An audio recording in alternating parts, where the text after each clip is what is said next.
The ability to speak and make words by shaping our breath into sounds is what distinguishes us from every other species and makes us human, for better and for worse. The ability to speak is also what distinguishes us as adults from children. And the command of that same ability is what transforms the poet from a person into a visionary and a seer. I stand before you of able tongue, a man and an artist. But I'm not just any man or any artist because I'm an African artist. Like so many white Africans, my ancestors were criminals leaving the Netherlands of Europe in search of a clean slate, a second chance to do good, an opportunity not to repeat the mistakes of history. My ancestors failed miserably as Dutch twisted into Afrikaans, and the Boers used their voices to take possession of lands that did not belong to them in order to subjugate and silence their native hosts so that they could rape the rich earth for its gold, oil, silver, uranium, chrome, copper, coal, and platinum, and everything else until diamonds turned to blood. I bow my bloody white head in shame, heavy with the burden of history, laden with the horror that was the anvil upon which white privilege hammered out its deaf dictatorship for centuries. But that does not make me less of an African, and I'm not my ancestors. The right to speak is not the same as the ability to speak. In the spring of 1968, thousands of black men took to the streets of Memphis with protest posters that declared, "I am a man." They were protesting against the racist habit of being called a boy, demanding the right to speak for themselves and be recognized as men. This right to speak, to decide for yourself, declaring your independence by expressing in your own words who you are and what you believe in, is the most fundamental of all human rights. The mechanics of slavery, colonialism, apartheid, and present-day neo-colonialism has been that tyranny of silence through which Africans and people of color are spoken for and on behalf of. No matter how well-intended, the paternalism of deciding who might speak and what they might say is pejorative as any slur, reducing men to boys and treating ancient cultures as if they were illiterate and in need of saving are not the foundations of equality, much less respect. Africa does not need to be saved from anything except prejudice and generalization. The darkest era of colonial history and the most cynical of political expedients took place in Berlin in 1884, when 13 European nations and the United States drew lines across the African continent, drawing borders between themselves, each taking their claims to resources and economies under the guise of geopolitical paternalism. Not one single African kingdom, nation, or state was present to defend their rights or heritage, much less the mineral rights of their land. Not one African voice was heard in Berlin as pens marked territory like a surgeon's blade cuts through skin and into flesh of a living being, not even anesthetized. Just over a decade later, the British invaded the kingdom of Benin, present-day Nigeria, with the stated intention to loot and steal the kingdom's royal treasures, ivory, bronzes, and ancient cultural artifacts which now hang like ideological trophies in the British Museum, the Metropolitan Museum, in public and private collections around the world. The demand to return these objects to their rightful nation are not about repatriation of objects, but about cultural heritage and subsequent unity that these powerful and ancient symbols might embody in securing the identity and stability of a nation. The ivory masks of Queen Eyoba, that date from the 16th century, are the equivalent of the crown jewels in the coronation of kings. So the equivocation that they are world heritage and therefore belong in the British and Metropolitan Museums is to deny an African nation the right to decide for themselves what their contribution to world heritage might be. How dare any museum bursting with the trophies of colonial greed take the liberty to speak on behalf of the nations they decimated with extreme violence? At the very least, they should pay rent and use the money to build future museums that can replace the royal palaces that were destroyed by colonial exigence. In the words of Joseph Conrad in the book Heart of Darkness, they were conquerors, and for that, you only want brute force. Nothing to boast of when you have it, since your strength is just an accident arising from the weakness of others. They grabbed what they could for the sake of what was to be got. It was robbery with violence, aggravated murder on a great scale, and men going at it blind, as is proper for those who tackle the darkness.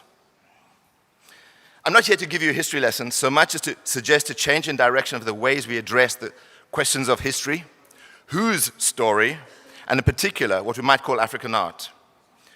The walls of IncarNations of the exhibition have been left empty, save for wallpaper, mirrors, and a few works of video. The wallpaper is composed of the word believe, broken up into 3 lines, so that the word lie teases and taunts your peripheral vision and faith. The walls have been deliberately left empty in order that you might consider how these walls came to be built. The Center for Fine Arts that hosts the IncarNations exhibition was designed and built by Victor Horta between 1919 and 1928, at the height of the colonial era.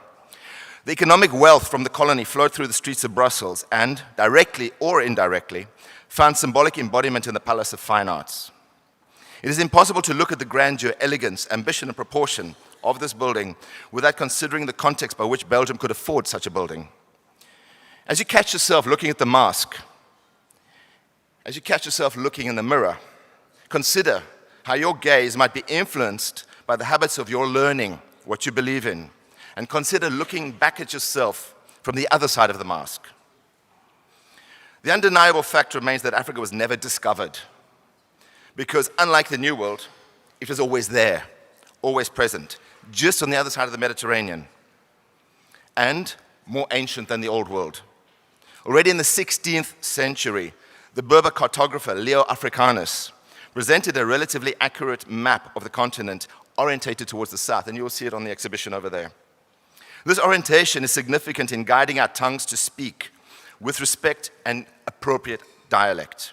The southern projection was not a mistake, so much as a witness to the human condition, by which manner habit took the form of enlarging Europe and the northern hemisphere and placing it on top in the center of the globe. This habit not only embodied Eurocentric prejudice, fully dressed in the masquerade of the naked emperor we call common sense, but it also denied the natural pull of gravity, which might suggest that magnetic north be placed at the bottom of the map, as things would fall if you dropped them. Consider now looking at your world from a different point of view, from an African perspective. Turn your habits inside out and your perceptions upside down. I stand before you as an artist. I am a contradiction and a conundrum and cannot speak for a continent any more than I can expect anybody to speak on my behalf. I speak for myself, with my roots as a freedom fighter on the front lines of the anti-apartheid movement, as an artist with an identity that has been seeded in the raw experiences of life. Like so many fellow African artists, our art has been forged on the struggle to speak and be heard. The most basic right might fall upon deaf ears to many Europeans who have forgotten that their freedom to speak with equality, fraternity, and liberty was written with quills soaked in the bloodstains of revolution. In 1948, the same year apartheid was legislated, Jean-Paul Sartre wrote the introduction to Black Orpheus, the collection of poems edited by Leopold Senghor that launched the Negritude movement. Sartre asked, "What would you expect to find when the muzzle that has silenced the voices of black men is removed? Would you expect they would thunder your praise?" After centuries of slavery, colonialism, post- and neo-colonialism, the African continent is now finding back its voice. But it's not what you might like to imagine. It was not long ago that civil disobedience in the colonies was met with the punishment of severing limbs, and African tongues were ripped out with the enforced practice of European laws, orders, traditions, values, ethics, philosophies, channeled through tongues and languages that were Eurocentric. But words can be brokered, and histories that were written in blood can be rewritten, and the habit of prejudice can be unlearned. IncarNations is an exhibition curated by an African artist in dialogue with an African collector and patron from an Afrocentric point of view. It is not encyclopedic. It is not representative of a continent, for we dare not make that mistake too often made of claiming to speak for 54 countries, more than 2,000 living languages, countless different nations and identities, intertwined cultural histories, spread out through time all the way back to the origin of the species. The exhibition begins as a friendship between Syndika and myself, an artist and a collector, a spiritual experience of art rooted in community. Many of the artists on the exhibition and in the collection are also friends because we have found our common humanity and community through a faith in art. The collection is a role model for other Africans and Afrocentric collectors to follow because it is rooted not only in the history of classic African art, but it respects the traditions that grow, change, evolve, and shift. And I would like to quote an Igbo proverb that Chinua Achebe was so fond of. The world is a dancing masquerade. If you want to understand it, you cannot remain standing in one place. Identity is not simple. Identity is not a simple understanding or checklist for an African artist or a person of color, but a skin that's been peeled and ripped and flayed and scratched off from vital flesh so many times that the wounds might never heal. Our cultural heritage is imprisoned behind glass in museums around the world, and our history is told from the point of view of the colonizers who never bothered to listen to the voices they refused to hear. Why do Europeans insist on dividing classic from contemporary African art with titles like traditional, art première, tribal, or was the case of the second exhibition of the BOZAR in 1930, Art Nègre? Why do Europeans consider Picasso, Matisse, Braque, Léger, Modigliani, etc., to be the heirs and custodians of a language of abstraction that they learned from a kota, fang, leg mask, or figure? The contemporary European experience is articulated and expressed through its luxury. The revolutionary foundations that this luxury was built upon have long been forgotten, and democracies grew old and rusted to the point that voting has become an inconvenience more than a consequence.